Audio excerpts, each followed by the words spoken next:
the pedophile battalion, the serial killer school of officers, rapist special forces. That's apparently what the Russian army will become in 2023.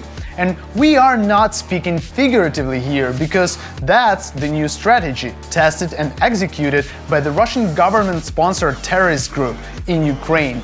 Meantime, the Kremlin may be recruiting Russian prisoners to go to fight in Ukraine. This video appears to show a man speaking to a large group in the outdoor area of a Russian prison. Russian private military company, also known as Wagner Group, is a Russian ISIS.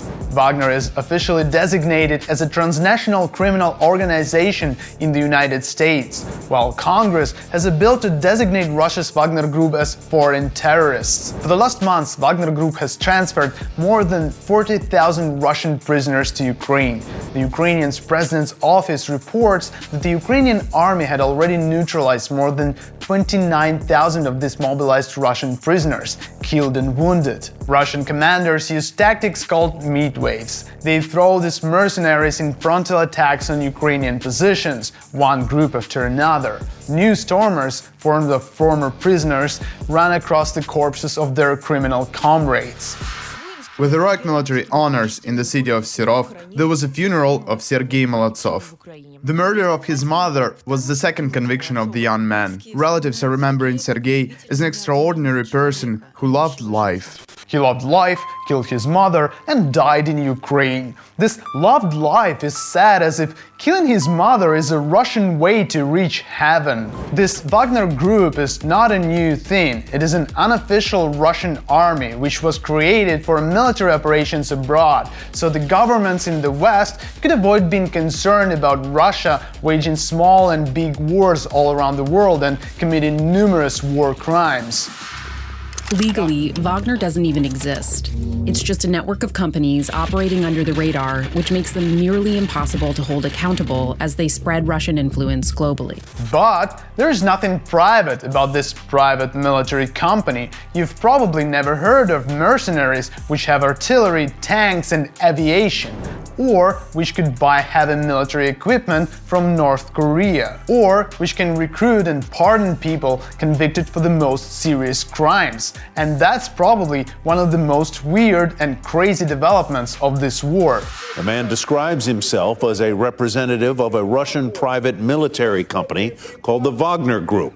He tells the prisoners that they will be freed if they serve in Ukraine. So in the end, Wagner Group is a Kremlin-controlled organization that has a full Putin's carte blanche to form a parallel Russian army, to mobilize the convicted criminals and utilize them on the front lines, while Russian mainstream state TV declares deep criminals as heroes. It feels like Russian war planning is not working great. Wagner Group fighter convicted of double murder receives Order of Courage.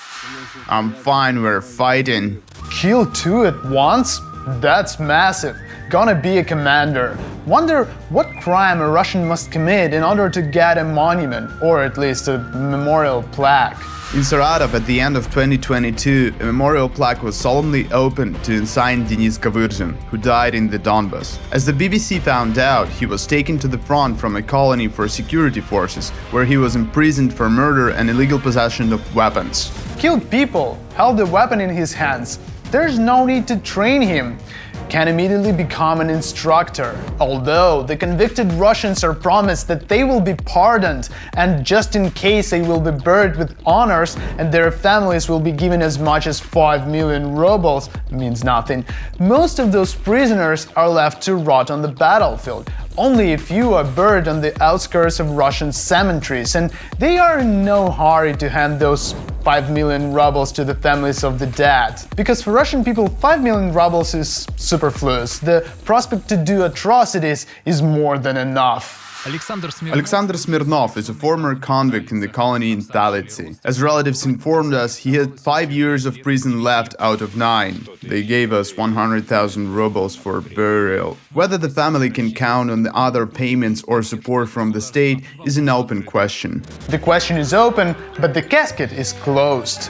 Russian propaganda is used to make heroes of what lies beneath their feet, mobilize murderers, rapists, and robbers from Russian prisons were no exception. It is them who will be the example to follow for the future generations of what will remain from Russia.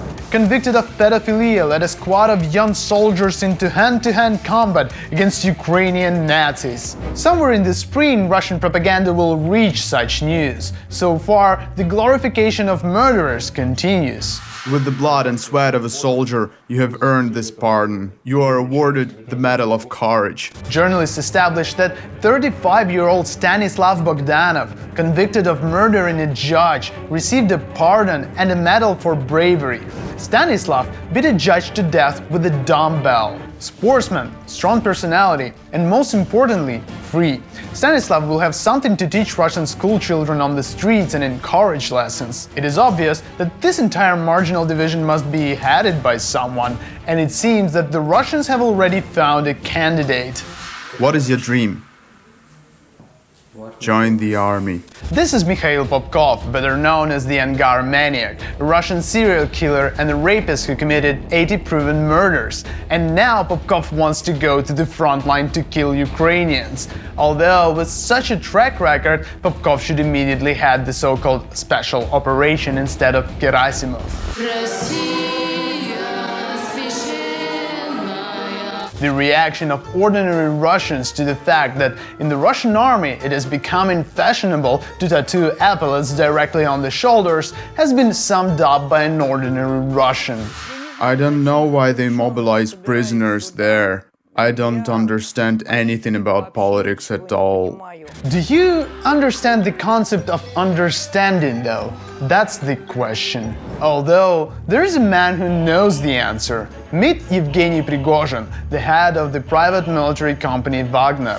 Either mercenaries and prisoners or your child. Decide for yourself. In fact, Prigozhin lied, and mercenaries and convicts and children and dogs and bears and veterans of the Second World War and paralyzed Russians are mobilizing everyone. And this is of course just the start, because after successful utilization of tens of thousands of convicts of the private military company, the Russian regular army got jealous, and Putin has signed the law allowing prisoners who've committed serious crimes to join an official military. And this is it for today. Subscribe to our channel, like our video, and donate. Thank you. Bye.